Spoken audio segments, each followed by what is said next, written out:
X पर जो है तस्वीरें में डाली हैं और एक वीडियो भी आया है जिसमें वो मेरा भी प्रचार कर रहे हैं। क्या कहेंगे इस पूरे मामले में? देखिए, बीजेपी सरकार जो कहे उस पर भरोसा मत करो, क्योंकि बीजेपी जो कहती वो करती नहीं है। बीजेपी सरकार ने कहा कि विदेश की यात्रा, प्रधानमंत्री जी ने कहा विदेश की यात्राएं लोग कम करें।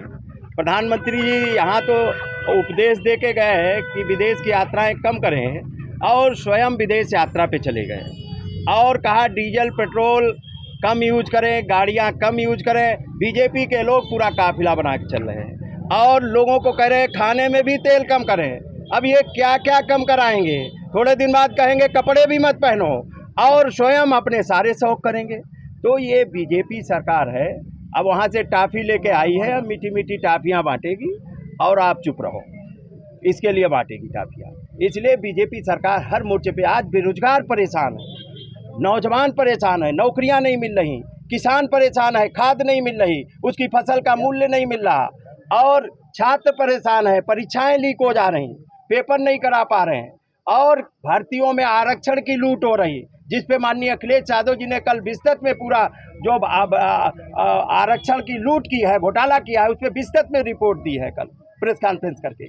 तो हर जगह लूट मची है, लोग परेशान हैं, जनता परेशान है, दवाई इलाज नहीं मिल रहा और लोगों को प्रशासन परेशान कर रहा, लूट मची है। थाने से लूट हो रही, तहसील से लूट हो रही और गरीब आदमी कोई धंधा करना चाहे तो उसकी दुकान पे बुलडोजर चला दे रहे हैं।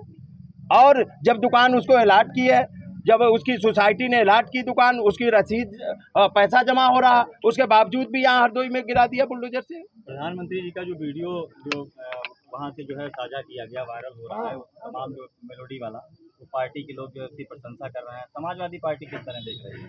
अब हमारे प्रधानमंत्री जी हैं, इतना अच्छा वीडियो बना के और लोड होके आ रहा, जनता देख रही है और जनता, अब मैं प्रधानमंत्री देश के हैं तो मैं तो कोई उस तरीके की टिप्पणी नहीं करना चाहता हूं, लेकिन जनता सब हिसाब किताब बराबर करेगी कि आपने तो खूब घूमो और दूसरे को बताओ कि विदेश यात्रा मत जाओ, तेल कम खाओ, गाड़ी से ना चलो, पैदल चलो।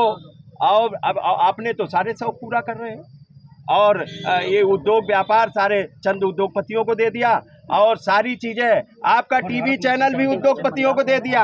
अब तो पत्रकार भी बचने वाले नहीं हैं, अब सब पे हमला है। व्यापार, किसान तो बच ही नहीं रहा, किसानों को भी उद्योगपतियों को देना चाहते थे और वो तो किसानों ने धरना दिया। उसके बाद व्यापार सब चंद लोगों के पास जा रहा, बड़ी बड़ी कंपनियां आ रही और उसके साथ में टीवी चैनल और पत्रकारिता भी चंद उद्योगपति खरीदना चाहते, पत्रकारों को भी एक तरीके से गुलाम बनाना चाहते। एक सवाल ले लीजिए, पश्चिम बंगाल में राज्य के मदरसा शिक्षा निदेशालय ने सभी सरकारी सहायता प्राप्त, मान्यता प्राप्त मदरसों में कक्षाएं शुरू होने से पहले प्रार्थना सभा के दौरान वंदे मातरम गाना तत्काल प्रभाव से अनिवार्य कर दिया है। क्या कहेंगे इस पर? अरे वहाँ छोड़िए पश्चिम बंगाल, आप यहीं उत्तर प्रदेश में देखिए, यहाँ विद्यालय बंद कर दिए गए जहाँ प्राइमरी बच्चे पढ़ सकते थे और वहाँ पश्चिम बंगाल ने सबसे पहला निर्णय लिया है, जो 17% ओबीसी का आरक्षण था उसको घटा के 7% कर दिया।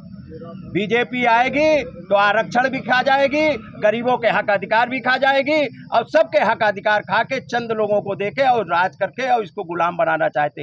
ये सन 47 तक बीजेपी आरएसएस की मंशा है, सन 47 तक इस देश को गुलाम बना लिया जाए। जैसे एक ईस्ट इंडिया कंपनी आई थी, उसने व्यापार करके देश को गुलाम बनाया था, वैसे कुछ कंपनियां ले आके इस देश को पुनः गुलाम बनाना चाहते हैं। पूरी अर्थव्यवस्था कमर टूट चुकी है, डॉलर कहाँ, रुपया कहाँ, पाताल में चला गया रुपया, ढूंढे नहीं मिल रहा। और यही प्रधानमंत्री जी कहते थे पतला रुपया, देश रुपया गिरता तो देश की अस्मिता गिरती। आज डीजल पेट्रोल कहाँ है, गैस सिलेंडर कहाँ है, बिस्किट ब्रेड सब चीज़ें तो बढ़ गई। हर मोर्चे पे विफल सरकार का जाना तय है और 2027 में माननीय अखिलेश यादव जी का आना तय है। ये पीडीए बढ़ रहा है, आपका ऑडिट भी हुआ है जी, पीडीए आरक्षण ऑडिट हुआ है। माननीय अखिलेश यादव जी ने पूरा ऑडिट रखा है पीडीए का, जो आरक्षण घोटाला किया है उसमें कितना घोटाला किया गया।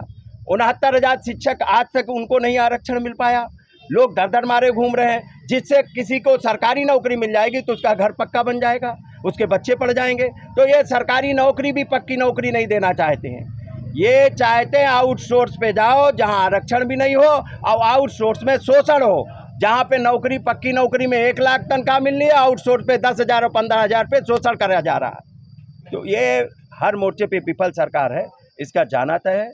और इस अन्याय के खिलाफ समाजवादी पार्टी चट्टान बन के खड़ी है और माननीय अखिलेश यादव जी चट्टान बन के खड़े हैं। जिस तरीके से 24 में इनको बैसाखी पे लाने का काम किया है और 27 में बीजेपी वेंटिलेटर पे जाएगी।